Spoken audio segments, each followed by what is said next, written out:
Right, well, I'll just introduce the technical pieces to the room in case we have any friends who just joined today and haven't joined the earlier Zoom calls hosted by the Chicago branch here. It's an honor to have Craig Wiggins, Craig Wiggins here with us today, calling out of Chicago, one of our few local presenters. I'm Frank, your host for the day. Thank you, Andre, for inviting me to help participate, and just wanted to offer a couple Zoom logistics. So you're probably only able to see me, I think, and Craig, because we have it on this special focus mode that should protect us from any kind of hacking, digital kind of noise that might come in, which I don't think has come again since before Christmas, but we're still. So also hopefully friends weren't too blocked by needing to have a login account. So hopefully that's been okay for everyone, and apologies for the extra hurdles right now until we find a better means to do this. So yes, we'll be spotlighting folks when they're speaking, and I'm not sure if Craig is having a conversation piece at the end, but we'll deal with that when it comes. So you can just raise your hand, either visually or digitally, and I should be able to see you and help you get on the spotlight. Thank you, Frank. You're doing a great job. Oh, you too. Yeah. Thank you for being here. Yeah. Great to have continuity. Yeah. So, yes. So I guess soon enough, well, we'll wait a couple more minutes. We're just right on the hour. So we'll just invite some more friends to come in. And the title of today's talk is From Bethlehem to Golgotha, Birthing Christ at Epiphany. Yeah, so that sounds very exciting. Looking forward to checking it out.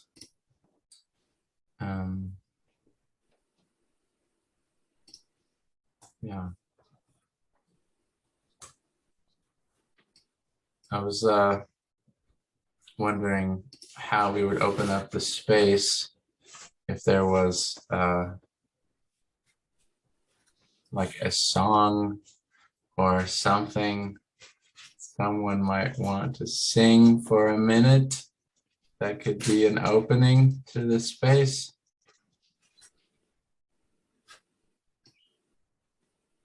Any songs, any takers on song?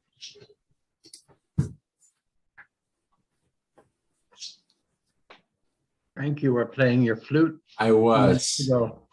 It's a few dulcet tones from the flute. Sure, a few dulcet tones.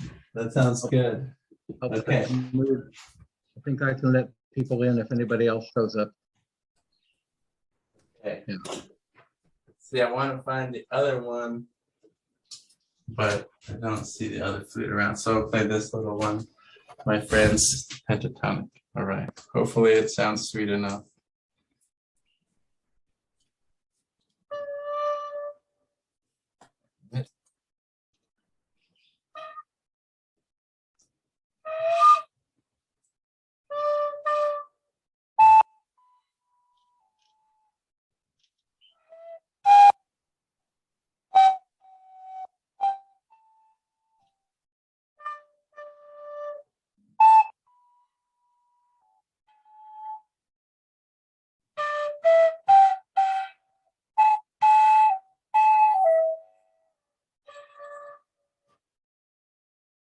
One more time.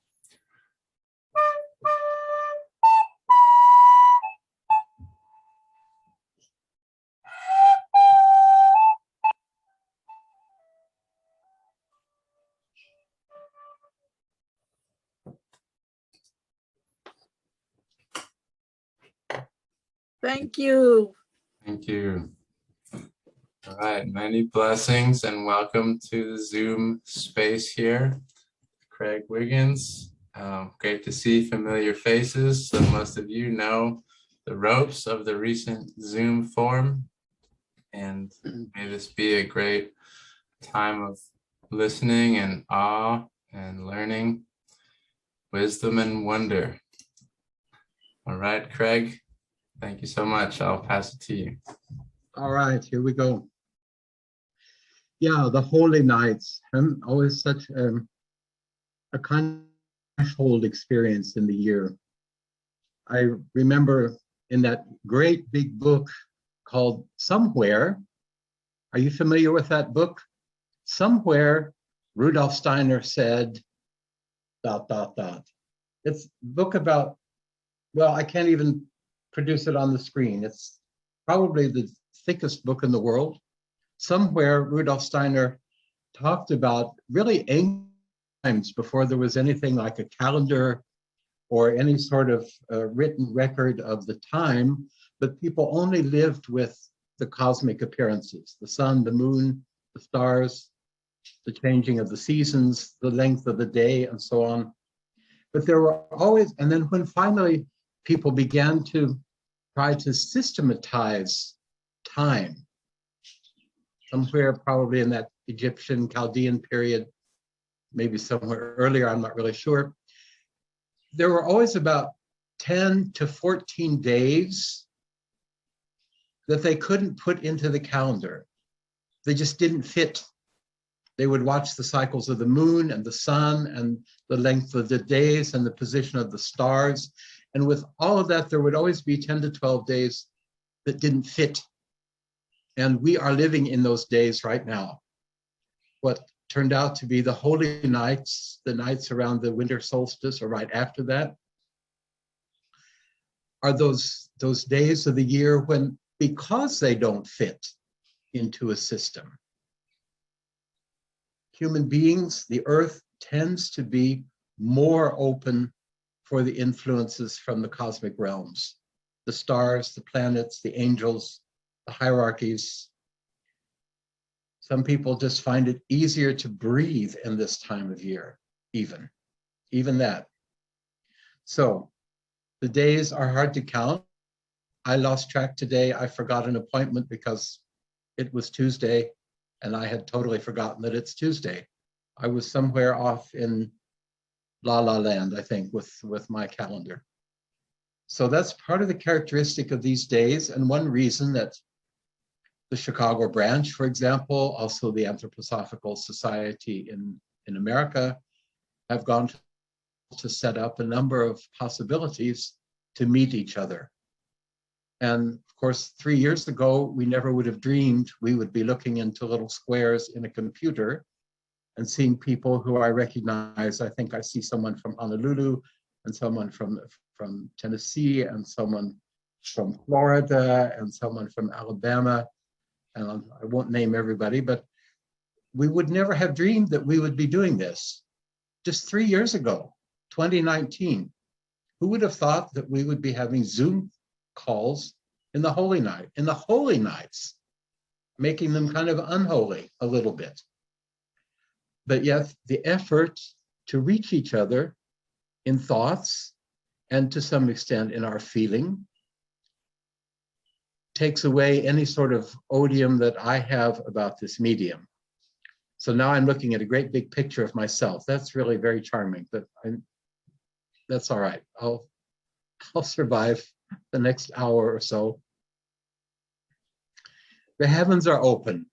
We might say Earth and cosmos, or microcosmos, that's us, macrocosmos, the great world, they penetrate constantly anyway. But perhaps we as human beings can become slightly more awake for those forces shooting through us all the time. And perhaps even the angels bending near the earth, as that one Christmas carol says, can take in the human beings just a little bit more because the human beings open themselves. It's a time of retrospecting for many people. the holy nights, looking back over the year past. I'm not sure what the continuation of retrospecting is. I thought maybe futurespecting. We try to make a new word. We will futurespect a little bit today. And something that's become increasingly important to me as the last couple of years, my work has caused me to travel a great deal and to be in different places. Sometimes in 2 separate days, I might be in 2 places that are a couple hundred miles apart, is to try always to connect to the spirit of the place. And now we are not at this moment all together in the same place physically. We are scattered around the world, perhaps. I'm not sure where from, but we can't be in the same room together at this point. But each of us can, and I invite you to do so, can lift your thoughts, spirit of the place where you happen to be right now. For me, it would be the city of Chicago. It could be the of the Christian community in Chicago. It could be the spirit of the Christian community in North America, for example. Just take a moment and think who is that being in the place where you are, and feel the earth beneath your feet, the air around you, the weather, the light, the time of day, and just be at home with yourself.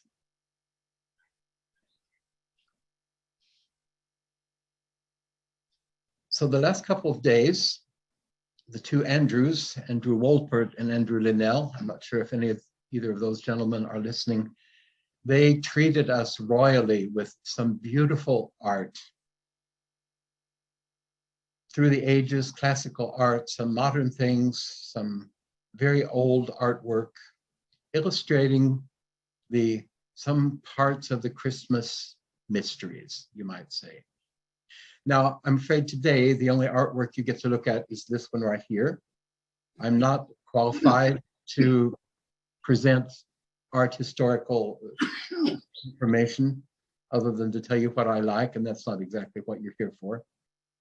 So I'll be relying on the quality of the word, the spoken word, and to some extent the word.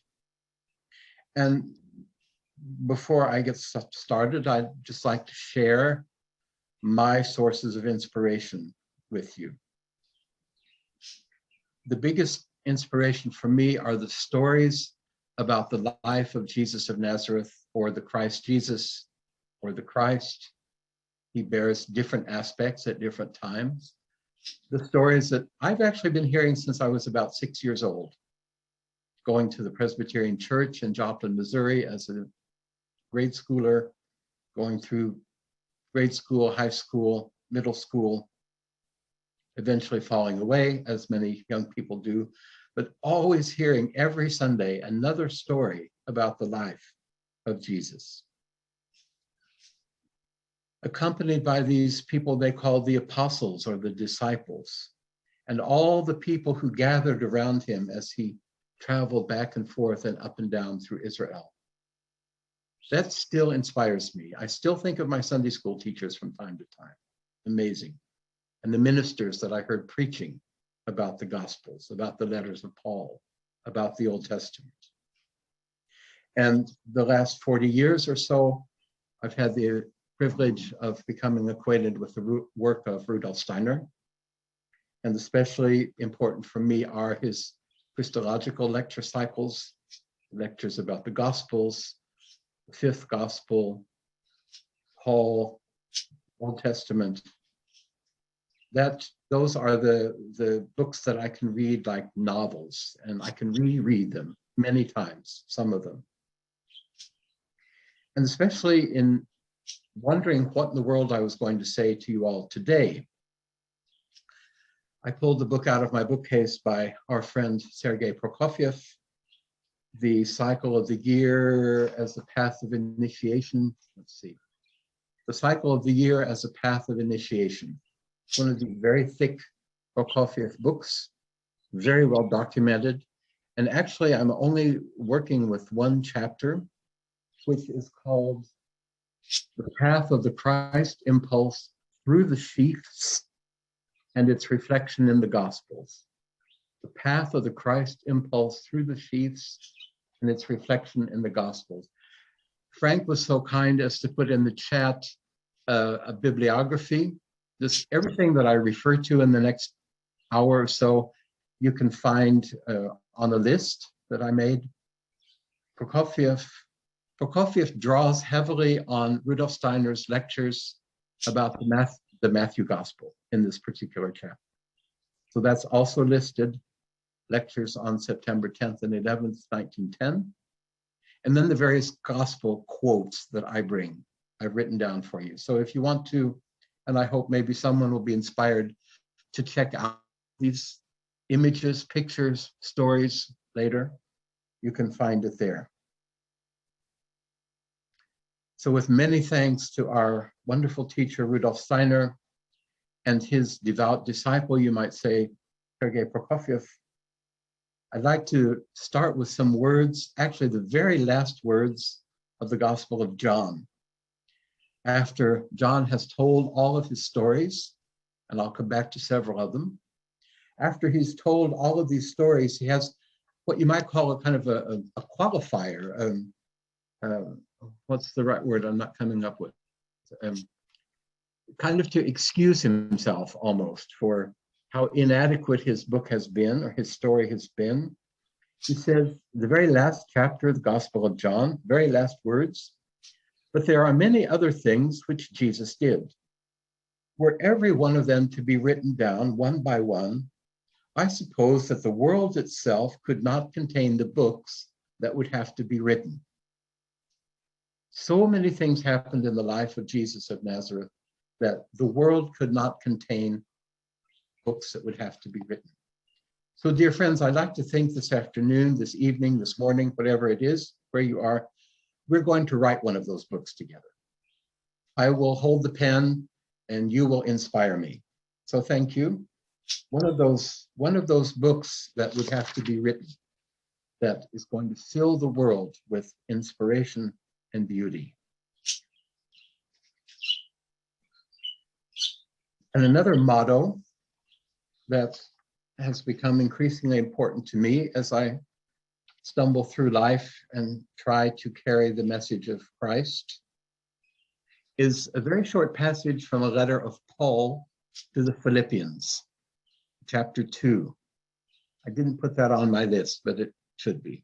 Letter of Paul to the Philippians, 2nd chapter. Let this attitude be in you, which is also in Christ. Although he was of divine form, he did not consider it robbery to feel himself to be equal to God.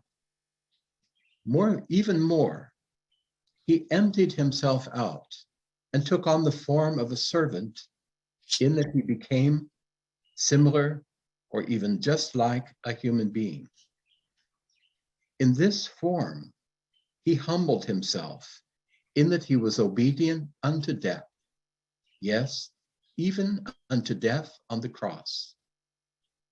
Therefore, God has raised him up and given him a name above all names, that at the name of Jesus every knee shall bow, of the heavenly ones, the earthly ones, and even those under the earth. And every tongue shall proclaim that Jesus Christ is Lord, for the revelation of God, the Father. Something of this humility behooves us also when we approach the gospel. Just in the very beginning of Christianity, the first several hundred years, there were no books like this. You could not simply pick up a book and look at printed words and take in some kind of information and think about it. You would go to a meeting, to a gathering, and there would be one of these people who perhaps had come from very far away and told the story of Jesus of Nazareth. They might have told about the healings or some of his teachings. They might have told the story of the Last Supper, of his death, of his resurrection. And every time people would hear these stories, they would go into them and become really part of their body. The people in those days were much more pliable, much more open for the messages than we are in our times, where so much information comes at us constantly. So just imagine you were sitting in a group of people, perhaps on a Sunday morning, and you hear about this being who, as I might have explained, was so large as the entire creation, a being who encompassed the entire starry firmament, all of the planets, all of the stars, the comets, the meteors, the whole earth. Now, most people in those days didn't know anything more than their own little village, and maybe they had been to a larger city somewhere for trade or something else. But to have this imagination of all of that they could see during the day, the blue sky or the stars at night and the planets, there was one being who encompassed all of that. And that one being took on the form of a servant, became obedient to the laws of the earth, even to its own death, the death on the cross. And this particular phrase really struck the people back in the days who could very well have seen someone die on the cross. We know that from artwork and maybe from movies, but to have actually witnessed the death on the cross of a human being. So some of these qualities, to empty ourselves of everything that we think we have, to take on the form of a servant, and to make ourselves willingly obedient to certain laws. Those might be spiritual laws, which we can take in through our work in anthroposophy. And to become a servant. And slowly but surely, the divine will take hold in us and begin to radiate outwards. And this, I believe, is what Sergei Prokofiev is speaking about when he says this time between Epiphany and Easter is the ideal time for the human being to take into itself the consciousness of the Christ.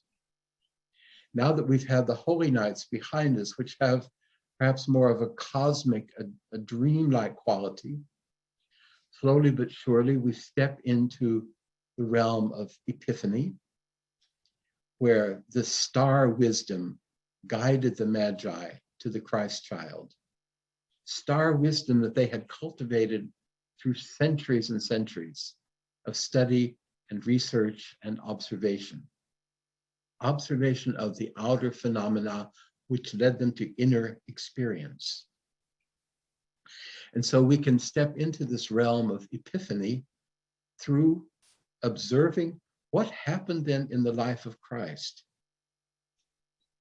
Prokofiev points out that we as human beings, and every anthroposophist is familiar with this story that I'm about to repeat, that the human being consists of the body that we can see. We can see each other's bodies right now on the screen. We're composed of an area within ourselves that we can call the life forces or the etheric, and a finer area of ourselves we call the soul forces or the astral. And somewhere embedded in those three sheaths, we find our I. We find that part of ourself that only I can speak about, or only you can speak about. To say, I, Craig Wiggins, am sitting at my chair speaking to a whole lot of people. I. And Prokofiev says that the life of Christ, and this is his way of looking at it, and I've been working with this idea now for several weeks, that as Jesus progressed across the earth, the Christ slowly came into him.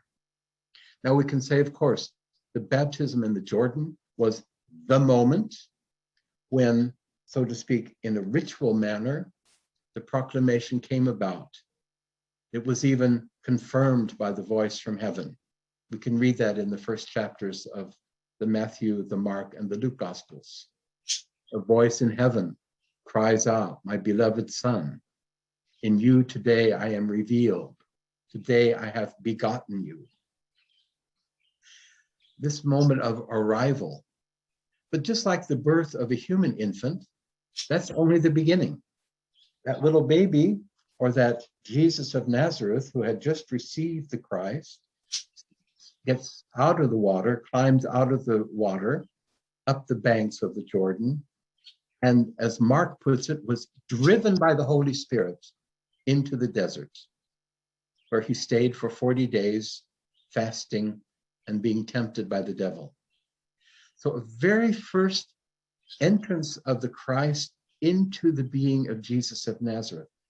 And if any of you have fasted for more than a day or two, you might remember that you also come into a very different mental state than you are in when you're taking in your 3 meals a day or 5 or however many you eat, because you are lighter. Your inner being is freer from the physical bonds. And in this transition stage, the Christ was continually coming into Jesus of Nazareth, but was not completely there. That takes a while. We'll get there. First into this almost dreamlike realm, and then the Christ comes out into the world. And that's when the fun begins. But we have to back up. So I'm going to look today with you at the John Gospel primarily.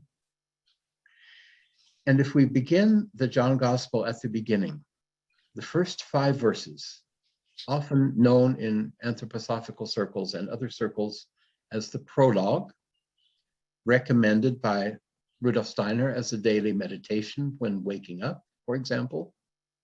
This "in beginning was the Word, and the Word was turned towards God, and God was the Word. This was in beginning, turned towards God. All things were made by the Word, and nothing was made other than the Word. And the Word was life, and the life was the light for human beings. And the light shines in the darkness, and the darkness has not taken it in." We might say these words express that being of Christ in the stage of its development when it was fully encompassing the entire creation. Everything that existed as one was held and permeated by this word, Logos, this Christ. And slowly but surely this word comes into expression in the various phases of human development that Rudolf Steiner speaks about. The planetary developments, the development of the human being becoming more and more grounded, and then finally grounded, a little bit too grounded through the fall in the earth. And how much of our work now is liberating ourselves from the results of the fall and working toward a future when Christ is not only understood and known, but becomes a real integral part of ourselves, where the I that I carry in myself becomes one with the Christ. Now, we might be talking about several thousand years from now. So we take our time. We don't have to get there today. And maybe not all of us will get there in this lifetime. That's all right. We have time.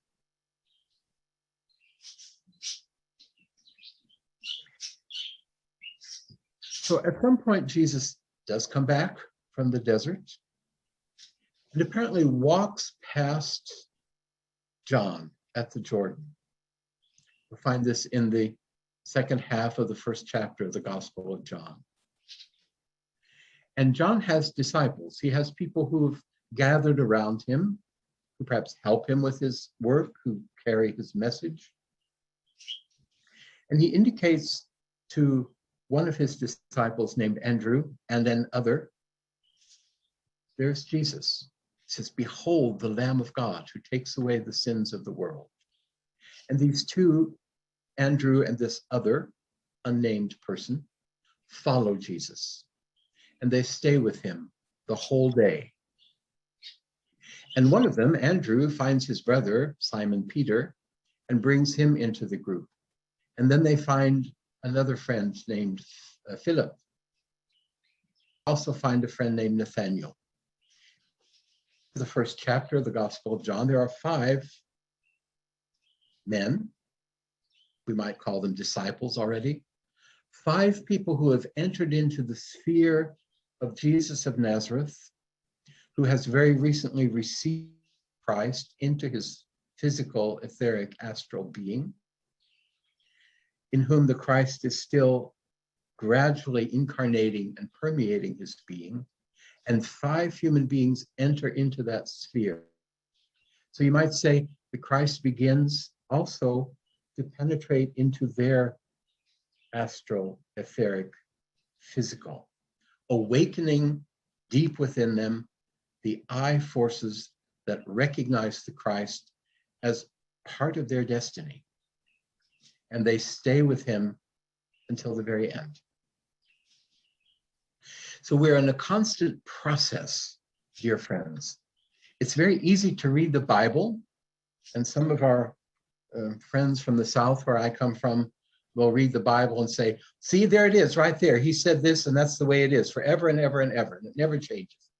And people like us could get in trouble if you say, well, yes, it happened that way. The story is told. But can you imagine that Christ wasn't finished when he called his first disciples, that he was not yet the perfected teacher that he became after his resurrection?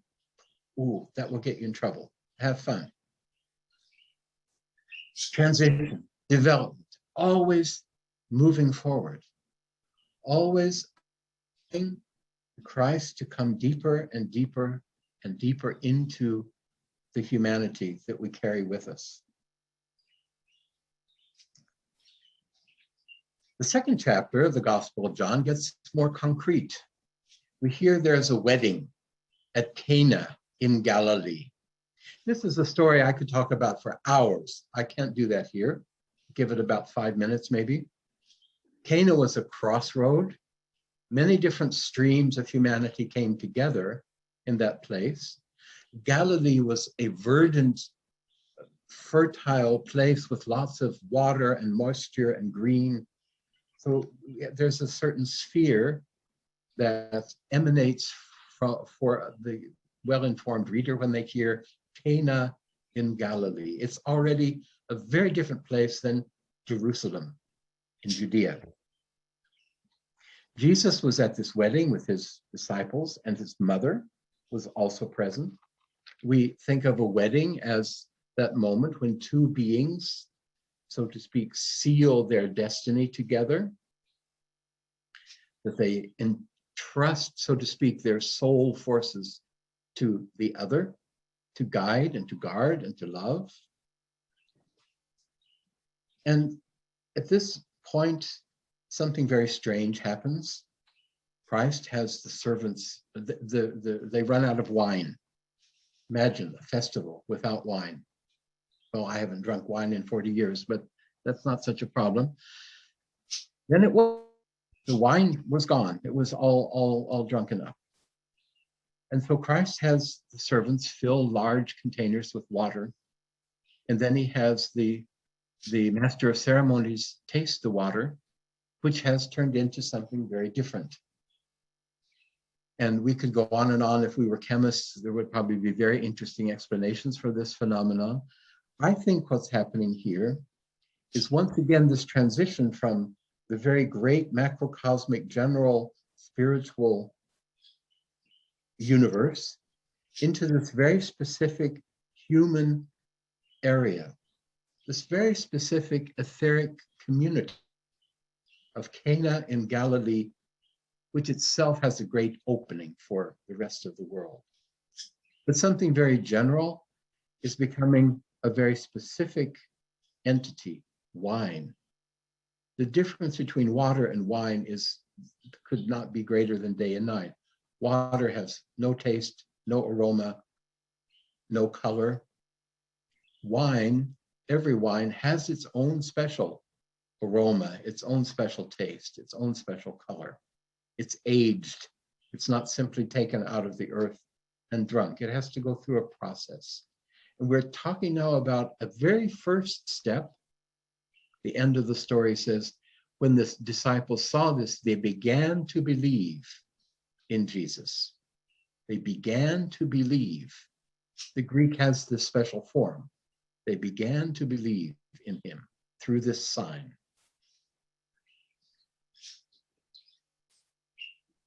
So we have the Christ who's been through the temptations in the desert, the fasting, has emerged now and is simply taking part in a wedding ceremony.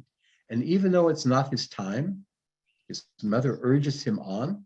And the very first sign of his presence on the earth takes place in front of, we don't know how many people, let's say 100 guests were present.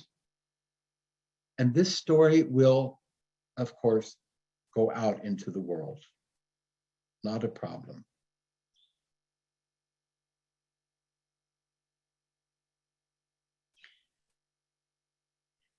The John Gospel continues. And if you would just sit down and read the John Gospel from beginning to end, from chapter 1 through chapter 21, you might think it's kind of a disjointed collection of short stories at best. And that's not entirely incorrect. It is a somewhat a composed collection of stories, of images, but there's a certain transition and transformation that takes place as we move through it. This first moment at Galilee, at Cana in Galilee, this wedding, are the beginning of a permeation into the etheric realm of Israel. But in this place, it's particularly receptive, Cana in Galilee. And in the next chapter, a man comes to Jesus by night. His name is Nicodemus, chapter 3. And here we have a conversation where you'd almost say they're not quite connecting with each other, the two people. Nicodemus comes with a question. Jesus gives an answer which was not the one he expected. That's when the levels of conversation don't quite match. And there's another question and another answer and another question and another answer. And Nicodemus is an old man. He's a member of the establishment, a member of the Sanhedrin, possibly a priest, I don't know for sure. And here is this young man, Jesus of Nazareth, nobody at that point, a carpenter, son of a carpenter, and someone who's done some wondrous things. Otherwise, he isn't really anybody. Nicodemus goes to him in a different realm than during the day. In the realm, you might say, of sleep. Perhaps it's an entirely spiritual experience that takes place. In this unconscious realm, the Christ is able to penetrate, again, a few steps further into the etheric community of the Hebrew people. Nicodemus was a leading figure of the people, not just anybody. The wedding at Cana could have been any human beings. We have no idea who they were. That doesn't play a role. And now he speaks together at night, most likely in the spiritual world, with one of the leading figures, a teacher of Israel. And this teaching, not only this teaching, but the power, the living forces of the Christ, at least begin to penetrate into the being of Nicodemus. We hear much later that he defends Jesus in the Sanhedrin and that he is actually one of the people who comes to care for the body after Jesus dies. A first step into this I almost want to say this massive world that has been built up since Abraham, the world of the Hebrew people, begins to take in the person, the force, the life, the light of the Christ. The light shines in the darkness, and the darkness has not yet taken it in. Then we move on, chapter 4, a completely different experience, a completely different meeting, this time not with a high figure in the Hebrew world, but with a perfectly ordinary woman of Samaria. By the way, a group of people where the Jews have no contact with. So here they are doing something that can't be done, something relatively impossible in the day. Jesus asks the woman for a drink of water. It's midday. The sun is at its zenith. It's the opposite pole of the story of Nicodemus, a perfectly ordinary Samaritan woman who's come to the well to draw water. Again, a totally ordinary task that everyone does, perhaps many times a day. And there is this strange man, obviously part of the Jewish race, the Jewish people, who asks her for water. Unbelievable. Not done. No. And yet, there it is. A whole conversation happens, which would also be fascinating to analyze. I'm not going to do it now. But what we see happening in the big picture is that the forces of the Christ again progress deeper into the whole etheric community of Israel. Samaria is part of Israel, even though there is this tension between the Samaritans and the rest of the folks. Again, this particularly receptive person shows up at just the right time, and a conversation appears, a back and forth between the two. A certain amount of skepticism on the woman's part is finally relieved. You can read yourself and see how that goes. It's quite fascinating. And the Christ takes another step into the permeation, almost beginning of a kind of a saturation of the Jewish people. And in the next chapter, he runs into perhaps the hardest part of the human being, the physical. In chapter 5, John tells us about a man who has lain ill for 38 years. He must have a kind of paralysis. He's lying in the midst of waters, but is unable to get into the water at the time when the angel comes and brings the water into motion, creates the healing forces. And he says this almost shattering word, I have no fellow human being who can help me into the water when the angels come and make them surge. I have no one. Imagine how many people say that in our time around the world. The 7 or 8 billion people, how many of those, I might say, of us, feel from time to time, I have no one. I am alone. I am here with whatever condition I'm in, and that's just me. There's no one around. Very, very strong statement about the condition of humanity in the time of Christ. More and more and more, people were beginning to wake up to the fact that they are individuals, that they are part of a family, part of a tribe, part of a city, part of a people. The blood relationship is still very strong, and still the coming of Christ awakens in humanity this feeling, I am alone. I am myself. I am a person separate from mother, father, sister, brother, uncle, aunt, cousins. I am. This word that was spoken from the burning bush thousands of years before, when the I am spoke to Moses and was taken into that soul and given on and on and on in very small doses, is now beginning to become part of humanity. The individual is becoming an entity, unto itself. And the word, at this point, when the person is able to say, I have no one, the word resounds. We might say this word that bears life and light in itself streams into the darkness of this alone human being, permeates the paralyzed body, speaks to the soul forces. Through the soul, life forces radiate into this body, permeate the physical substance, and the man is able to carry out the command that Jesus gives him.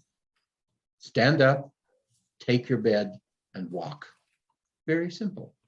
Nothing highly esoteric going on here. Outwardly.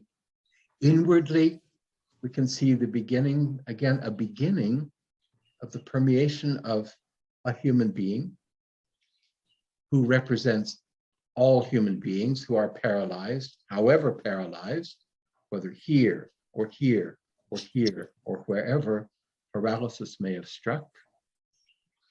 There is a being carrying the word of creation who wants to speak to them. But perhaps it takes this experience, I have no one, before that can come into motion. But what about these apostles now? We had 5 of them at the beginning. We know from the other Gospels that Jesus called them at various moments. They were there at the wedding at Cana. They had gone looking for food during the conversation with the woman at Samaria. I generally assume, that's my picture, that they were present at this healing of the who'd been ill for 38 years. We might say all of this time are perceiving what Jesus does. They're hearing the words he speaks. They're seeing him lay hands on people. They hear when he speaks directly to the eye of another human being, and they see the result of that speaking. But at some point, it seems like these forces are streaming into the earth and into human beings from the Christ. Who's going to raise their consciousness to him consciously, not as a passive recipient of his goodness, but ones who actively open themselves. This, I believe, was one of the tasks set aside for the apostles to begin with. To consciously ask questions would be another fascinating topic for a talk. But what happens now, this is not in the John Gospel. You would have to look over at Matthew and Mark. That's also on the list I've put out, the sending of the 12 apostles. Jesus calls them together and sends them out 2 by 2 to all the places where he himself would come, and gives them, it's different stories in the different Gospels, but more or less, he gives them the task of proclaiming that the kingdom of God is at hand, of healing, and of staying with the people, of being with the people. Stay in the house that you are offered. Eat the food that you are offered. Live as those people who are living in the city or the town, the village where you come. And so they go. We don't really know how long this lasts. You couldn't just whip over to some town in an afternoon and do all of these things. It would take a certain journey by foot, perhaps a couple of days to let people know you're there. It could have been a month, 2 months, we don't know. There's no time given for this missionary trip, you might call it. But they come back and they report what they've done. And Jesus takes them to a quiet place. But what they have done and what he has been doing has attracted the attention of thousands of people who are now following them up the mountainside. Jesus sees that all these people are there. He teaches, he heals. And at the end of the day, he says to the disciples, they need food. You take care of them. Now, this was quite a tall order for the 12 disciples who look out at this multitude. We hear later were 5,000 men.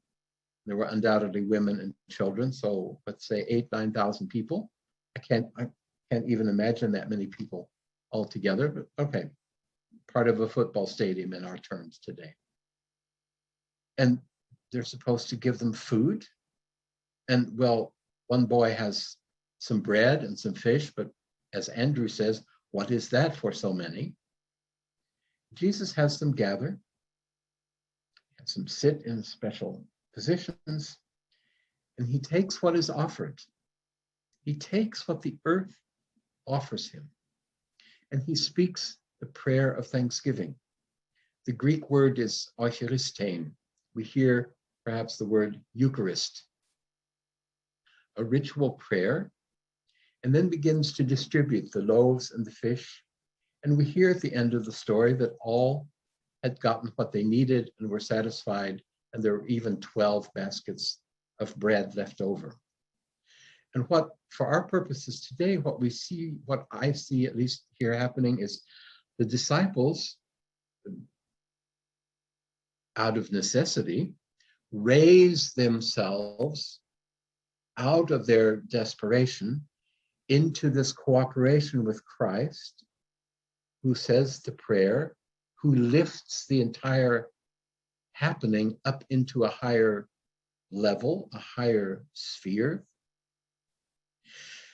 And everyone who was there received what they needed. Of course, we can say they received physical nourishment, but through this ritual, they received spiritual, I'd like to say, growth. Each one of those human beings, I like to think, was awakened out of the state they had lived in up until then, and slowly became part of a new development, the development of the Christ on the earth, the arrival, the continual arrival of the cosmic Christ on the earth. Christ slowly descending out of the macrocosm, human beings, the 12 leading, the 8,000 following, merging together into this new community of life, a community of humans who are beginning to recognize themselves as individuals, as I beings.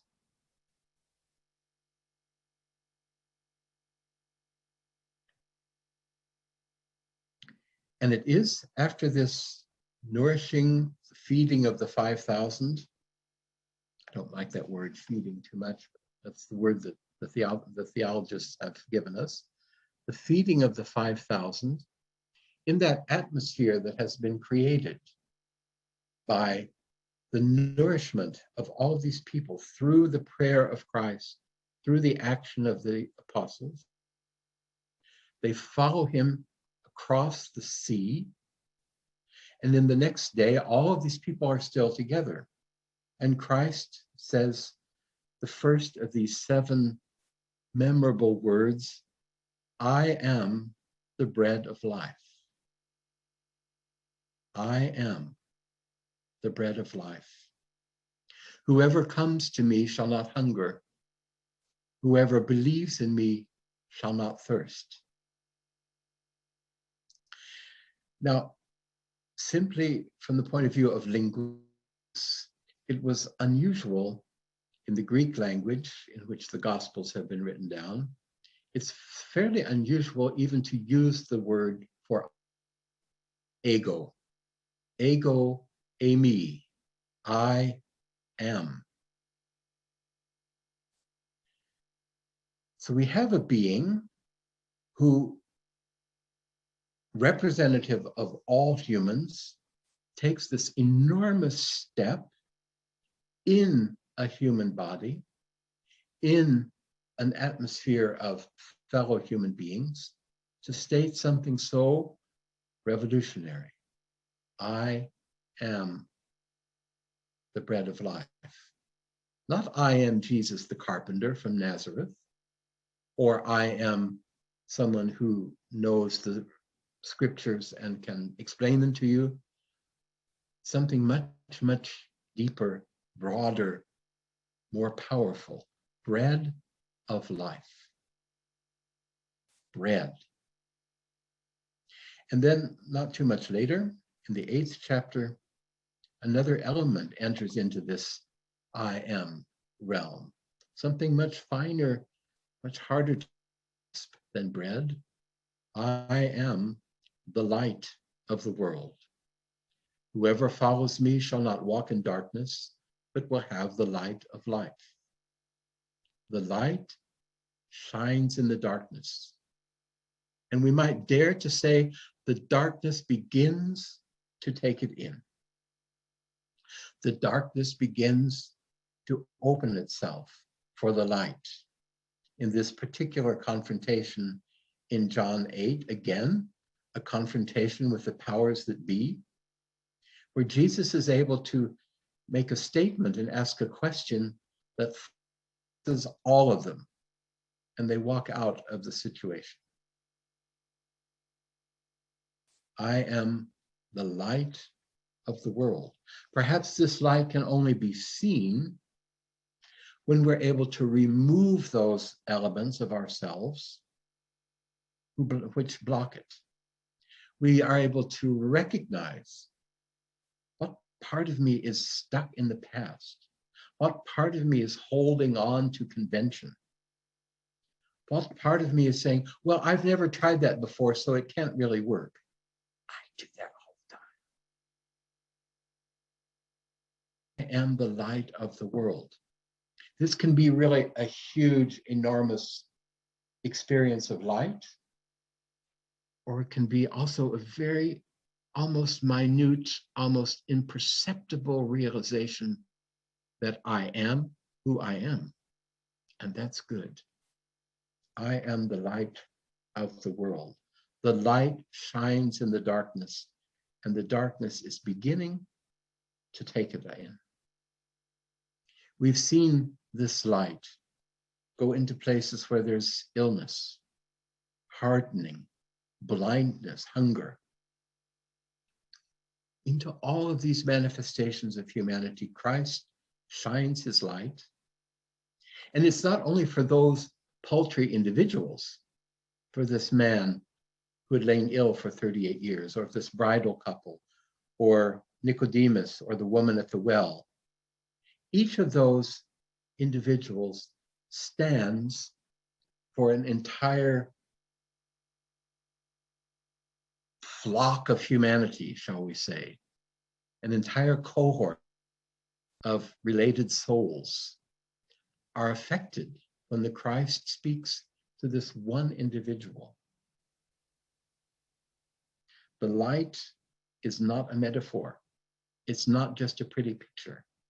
It's something real that emanates from a real cosmic being and really will permeate whoever lets it in, to awaken them, to allow them to become active.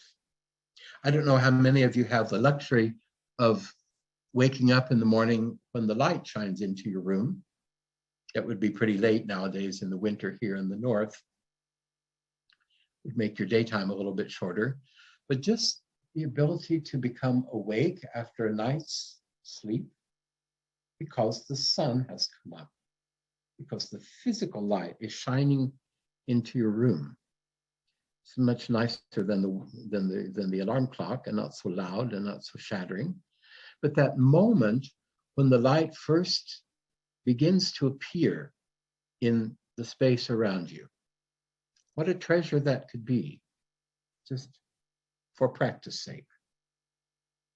And this path of the I am continues through the John Gospel. There are 7 of these statements, 7 such images that Christ speaks about himself into various and sundry different constellations of people.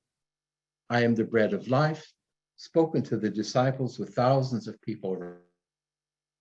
I am the light of life, spoken in the synagogue after Jesus has practically saved the life of the woman caught in adultery and confronted the powers that be. And this teaching goes on. Chapter 10, I am the door. And every dear anthroposophist who's thought about the threshold, about the abyss, about this deep, gaping chasm between my being and the spiritual world that I somehow or other strive to overcome, might take this image of the door to heart for a while. I am the door. I am the legitimate entrance into whatever life situation might be. It's said of our Christian community, Friedrich Rittelmeyer, who as a young pastor in Germany gave up to 20 hours of religious instruction in public schools back in the day. We're talking about the first decade of the last century when that was a regular topic in schools. And he had such a hard time with some of his pupils who might have been middle school or high school age. He was a particularly melancholic human being, perhaps not the most strident, loud, obnoxious teacher, but one who tried to reach his pupils. And at some point he discovered that instead of just walking into the classroom and trying to somehow manage the noise and the chaos and the teenagers, he would take a few moments before he even touched the doorknob to gather himself and to make this picture, I am the door, present in his thought, in his feeling, in his will. And with that picture, I am the door, that day he would be the door for 30 young people to experience something of the Christ. Well, his life didn't necessarily get easier. The young people were still unruly and loud and obnoxious and rambunctious. But from that moment on, when he discovered this practice and continued again and again and again, he could walk away from the classroom and say, today he was with us. Just a little practical hint. I am the door. I am the good shepherd. I am the resurrection and the life. I am the way, the truth, and the life. I am the true vine. And these 7 steps, you might call them, these 7 images, of course, could fill another talk. And I see I've already been here for an hour. Don't want to keep you too long. But look at the first one. I am the bread of life. I am the true vine. There we have 2 basic elements of life on earth.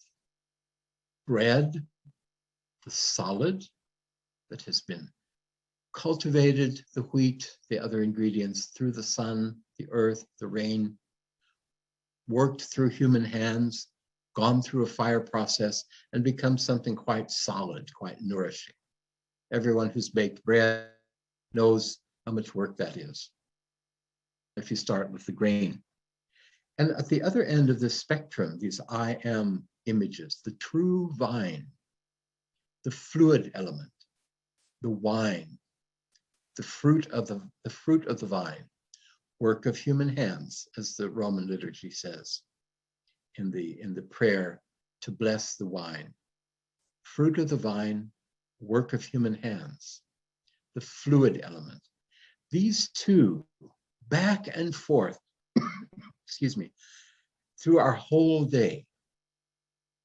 The fact that you can see me on the screen, that I exist, I have to thank the bread, the solid element. The fact that I am alive, that I can sit here and speak with you and look at you, I have to thank on the fluid element that courses through my body, that I am alive, that the life forces continually move through me. And these 2 elements, bread and the wine, were not only the symbols, but the reality that Christ offered his apostles on the last night of his life. When he took the bread in his hands and thanked the Father and gave it to each of the disciples and said, "This is my body, take and eat." No spiritual teacher had ever said that before or done anything like it. They had taught from high realms of cosmic wisdom, beautiful Zoroaster, Buddha, Abraham, all of those taught something. Christ gave himself in the form of the bread. And then he took the cup, blessed it, drank out of it, and gave it to the disciples and told them, "This is the covenant between you and me, the new covenant." The covenant brought together, sealed, promised by individuals who have awakened to their, at this point, highest part of themselves, their I. 12 beings gifted with the I, seated around the Christ, the 13th. And these substances entered into the apostles. They must have awakened forces in them, strengthening them, hopefully, for what was to come. Christ knew that his time on earth was coming to an end. Then it's the amazing thing that despite everything they had been through together, 11 of them, depends on how you count, that's another mysterious thing, run. They desert him, even betray him, deny that they knew him. One stays with him. The beloved disciple, the one who wrote the Gospel of John, is the one disciple, apostle, who was there under the cross, who was able to carry his own I being and his outer being together with the mother of Jesus and 2 other women said to have been at the cross. And there at this very last few moments of his life, Christ transfers the wisdom of his own being to his beloved disciple and tells him, "Mother, this is your son. Son, this is your mother." This mother, who at that point embodies the wisdom, the first seeds of the Holy Spirit, are born at the cross on Golgotha. And since Golgotha was the end of the title of this afternoon, I'm going to stop there. We won't go on to the resurrection. Maybe we get to do that at Easter time. There's something very valuable about holding this picture of the Christ dying into the earth and living with that until Good Friday, Holy Saturday come, and then on Easter Sunday being able to celebrate the next big steps. So we've gone now from the cosmic heights, the very beginning of all creation. In beginning was the Word. We followed the Christ through these various steps of descending into humanity, of, so to speak, compromising this great cosmic being of the Christ into one human body. And through these various stages, through the soul forces of the Hebrew people, the life forces of the Hebrew people, those elements that bound them together as a people through the blood, right down into the hardness of the physical being. Think of the man who was paralyzed, the man in the 9th chapter of John who was blind, born blind. Lazarus, who had apparently died. And then going through this absolute betrayal, this being left completely alone, except for very few people, deserted, and yet in handing over, transferring the deepest elements in himself, his own blood, into the earth, the knowledge and wisdom into John and the mother. And so that knowledge is there, that wisdom is there. We have only to open ourselves to it. And whatever practice you might be carrying out, whether it be an anthroposophical one or a Christian one or a Rosicrucian practice, all of those moments are elements of movement, of getting ourselves, we might say, out of the way. Recognizing that we are who we are, we've come from where we've come, but we're also able to become infused with the cosmic powers of the Christ every single day, in whatever form, whatever content works best for us. And so when Christ said to the disciples at the very end of the Matthew Gospel, when he looks at his friends, he is about to ascend into the heavenly realms. Excuse me, I haven't marked the place, but I'll find it quickly. The very end of the Matthew Gospel, 28, verses 18, 19, 20. All authority on heaven and earth has been given me. And he says to the apostles, go, therefore, and make disciples of all nations, baptizing them in the name of the Father, and of the Son, and of the Holy Spirit, teaching them to observe all that I've commanded you. And see, I am with you always, to the close of the age. And whatever we do, dear friends, whatever spiritual activity we take upon ourselves, we are baptizing the world around us. We are opening the conduits for the nature spirits, for nature itself, for the earth, to receive the power of Christ. Baptize. Teach. We teach by example. Teach them to observe all that I have commanded you. And what was the greatest commandment of the Christ? Love one another.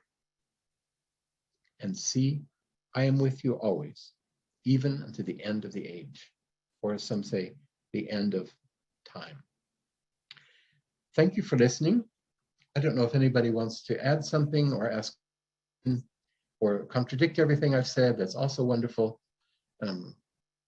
We'll see. I'll leave the discussion moderation up to Frank because he knows how to do it, and I don't think I do.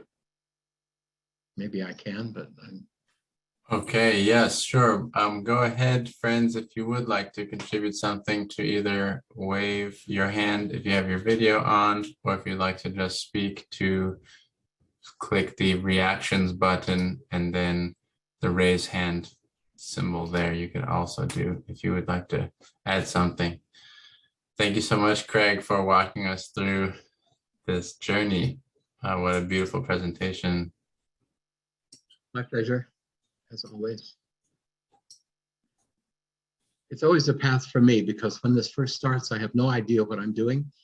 And then at some point, some inspiration falls out of the bookcase or out of the sky, or I trip over my own feet and suddenly go, oh, now I know. It's quite amazing where it comes from. I just see some thank yous. You're very welcome, dear friends. We also don't have to have a conversation. It's maybe a question we could bring, maybe you could speak into, is bringing in Sergei Prokofiev also, and how you, maybe how you experienced Sergei connected helped you into this work with the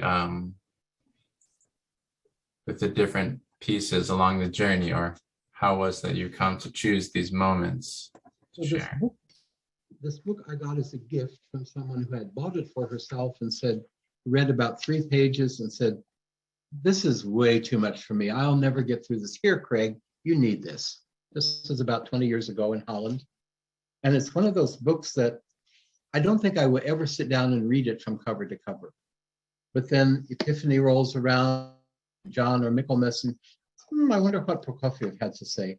Because anyone who's read any of his books has probably noticed that he takes out of a great wealth of knowledge of Rudolf Steiner's work, but also the Gospels. You can tell he's very familiar with the Gospels, with Paul, with the Old Testament. And he manages to bring all of these things together in, actually, I could have simply read to you 3-4 pages from this book, and that would have been everything I said brought together in a nutshell. So that's how he inspires me, is that he pulls out of all of these apparently disparate parts of Rudolf Steiner's work and puts them into a particular channel, into the theme now of the path from Epiphany to Easter, and just brings it together in few words that you can actually mull over for quite some time. That to me is the value of Prokofiev's work. Plus, it's always, the footnotes are sometimes almost as long as the book, so you can always find out where he has read these things, where has he taken them on. Yeah, he's an amazing person, or was. I guess he still is. I don't know where he's hanging out these days, but he certainly continues to be an inspiration. We have a question from Joanna Bergman, who says, or actually Zeni Nasi, Jenny maybe, says, can you say more on working and living with Christ consciousness? Oh yeah, well that's the whole point of human existence, in a way.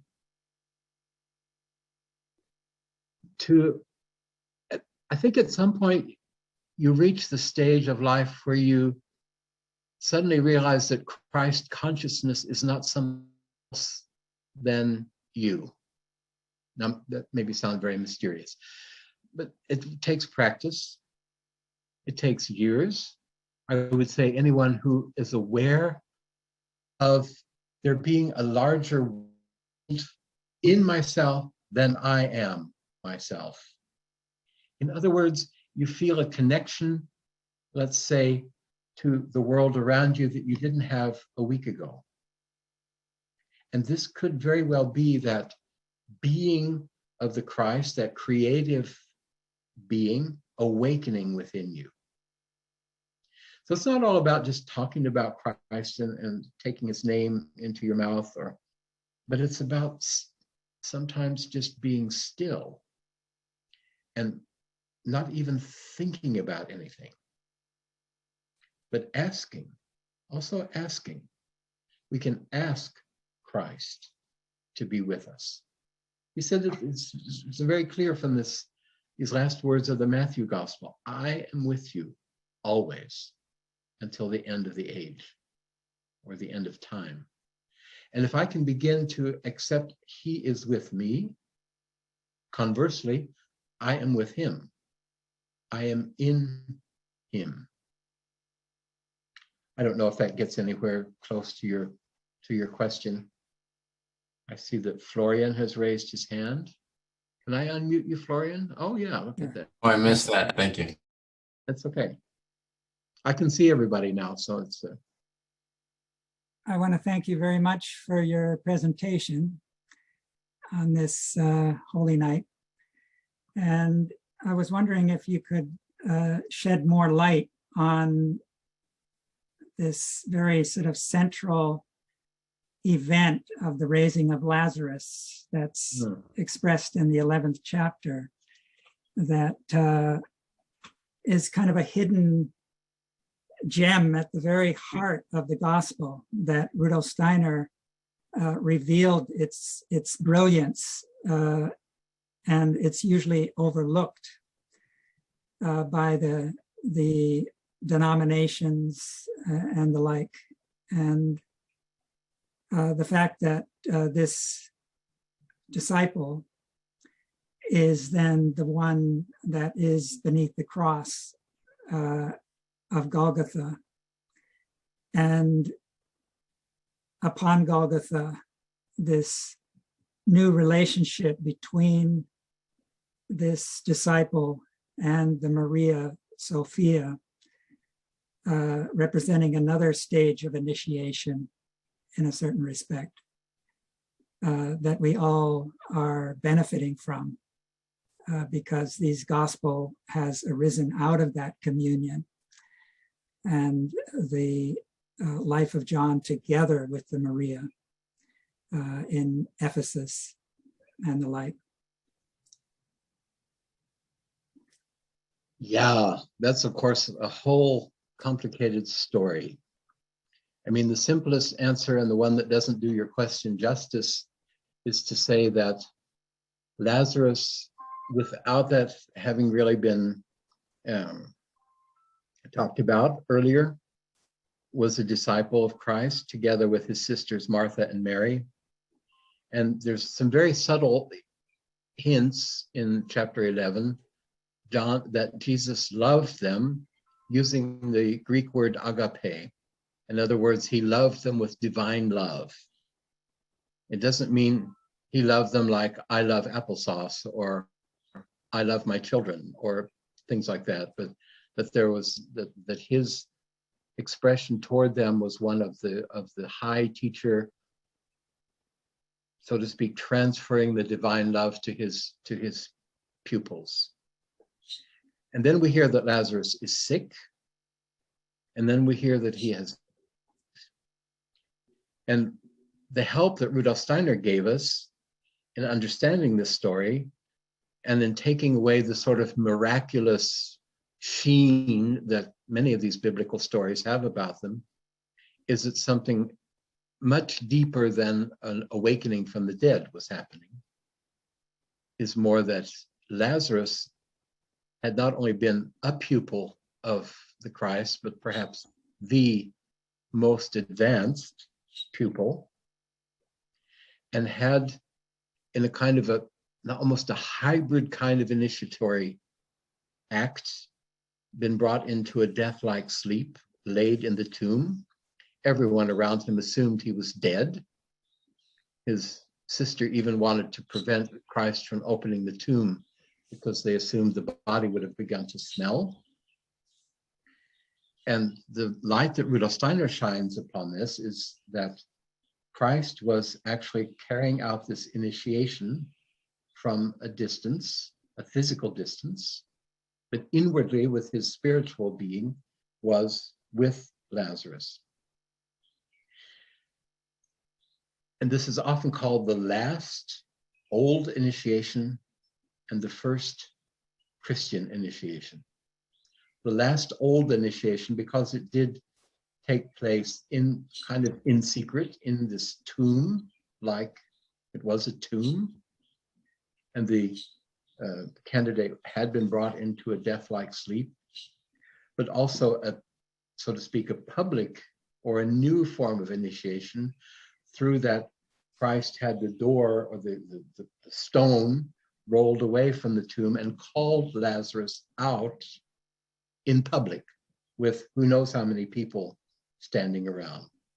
The Greek could be literally translated, Lazarus, come into yourself.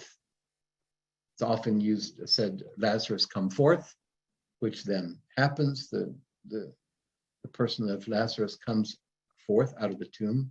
But this come to yourself, come into yourself. The spiritual being of Lazarus had been through this older initiation, traveling through the cosmos, taking in the forces of the planets and the stars, and remembering it, bringing it back with him. And the modern part was this takes place, this final step of the initiation takes place in public. This is, on the outer sense, what got the Christ in big trouble with the powers that be, because they were not fond of these things taking place where everyone could see it. They must have had some feeling for this, what was actually going on. And then, as so often happens, I think history has actually given him the name John. He refers to himself as the one whom Jesus loved. And this goes back again to the very beginning of chapter 11, where the writer of the Gospel of John notes that Jesus loved John, Mary, and Martha. So if we also say the beloved disciple, we have to lift that word beloved out of the, oh, my beloved kitty cat, or oh, my beloved stuffed animal or something. But this beloved disciple is the one who is loved with all of the power of divine love. And this story has many, many, many more facets that would take us a long time to look at. And you can research all of that in the work of Rudolf Steiner. I'm not sure if it's really been brought together in any one place. Wouldn't surprise me if Prokofiev hadn't managed to do that somewhere along the line. He's really good at that sort of thing. Like these scattered references to the initiation of Lazarus. The clearest is probably in the book Christianity as Mystical Fact, and then the lectures on the John Gospel given in Hamburg in 1908. I believe there's in each of those books, there's a fairly lengthy chapter about Lazarus. Something like that, Florian?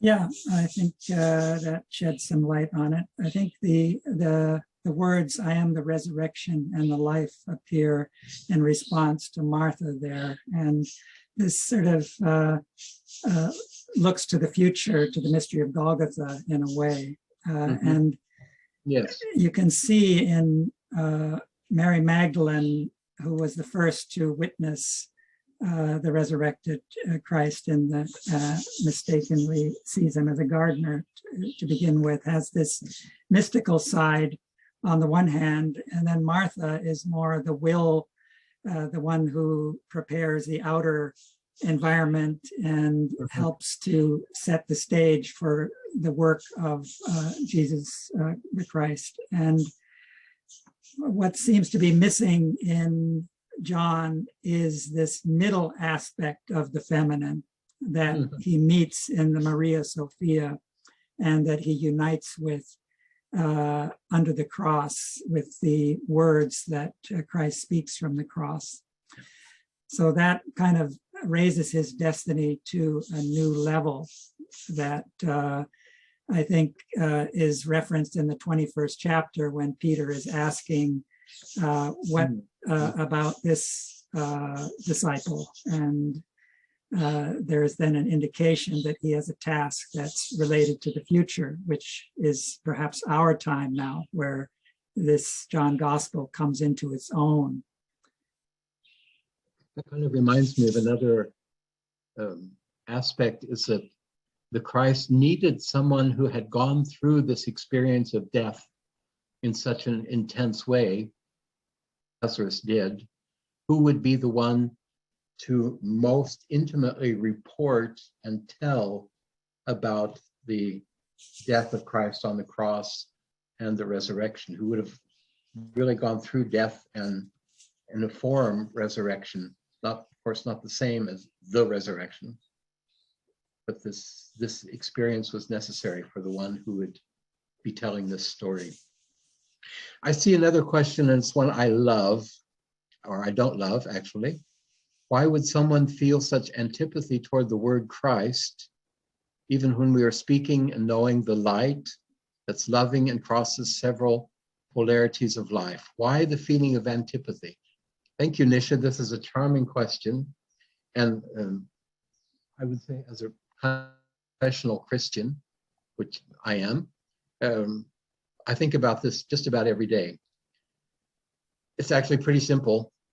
From maybe the 3rd or 4th century on, people who said they were followers of Christ, and probably very much were, perhaps took this chapter 28 of the Matthew Gospel a little bit too literally, went out and baptized people against their will, proclaimed Christ to people who didn't want to hear it, forced others to become Christians, and on and on and on.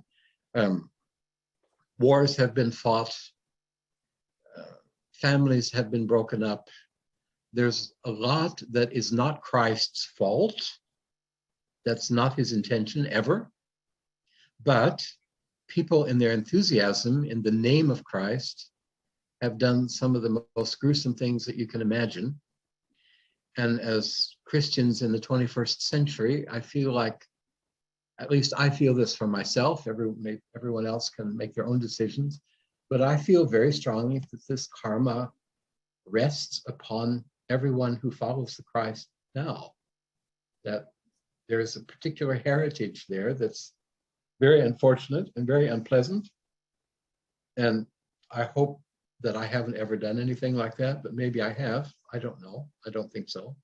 I've never pointed a gun at someone and said, you shall be baptized now in the name of the Father, and so on. That's not my style. But that is, I think, one of the main reasons that this word Christ or Christian or Christianity awakens such hefty feelings in people. And this may go way back to past lives too, when they were burned at the stake or tortured, or who knows what has happened to people. I'm actually quite convinced that there are a lot of folks walking around the earth right now who have been badly treated by Christians, not in this lifetime, but earlier. I can't prove it. Please don't ask me to do that. But it's simply an impression I have that some of these feelings go so deep in folks, even those who then might end up in the anthroposophical world, in the Waldorf school, and the Christian community, because they realize there's the hope to solve that, to resolve it, to perhaps end that. And still, it can be a struggle. But that again is maybe one of those long harangues. And let's see what Leon has to say. See, he's raised his hand. You have to unmute yourself.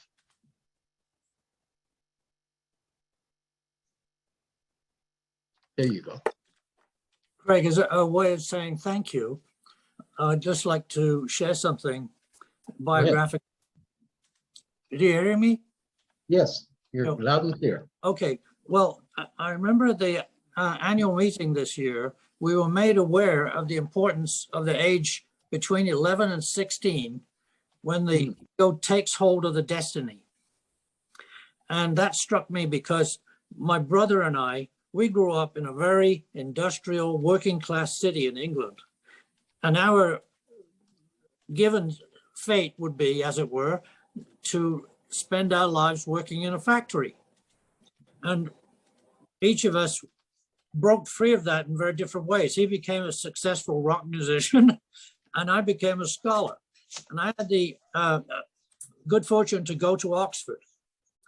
And all this makes the period that I spent in Oxford more valuable as an experience, because I was unconscious of so many things.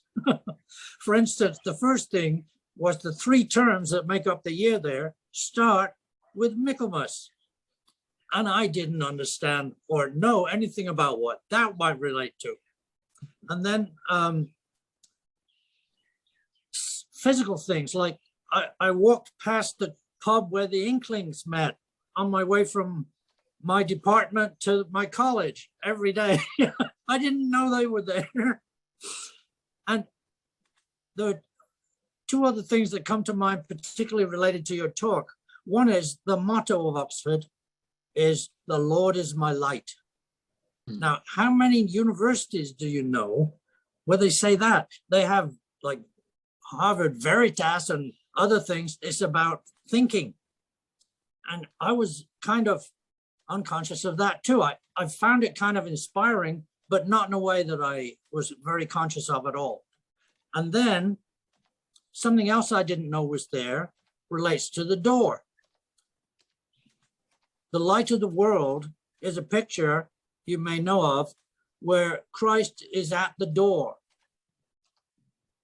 And what you notice in the picture is there's no handle on his side of the door. You have to open it. I didn't know that picture was there either, but I was introduced to the picture by an elderly lady who had a study group and had it on her wall. And so all sorts of things like this come to more life and more understanding. So that's my way of saying personally, thanks. Yeah, you're welcome, and thank you for sharing.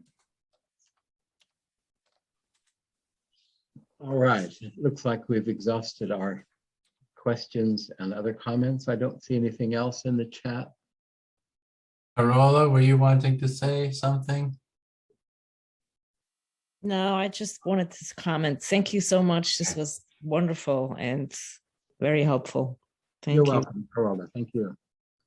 Thank you all for attending and being here. And you know our Chicago branch, we branch out around the world. One of our coordinators, Andre, has lots of friends in Europe. So he arranged things that, even though it's a relatively odd time for us here in the middle of the day in Chicago, that folks in Europe can pick up and even farther away. So stay tuned. I'd be happy to see you again one of these days. And day after tomorrow is Epiphany, so you can start on the path from Epiphany to Easter. And many blessings to all of you.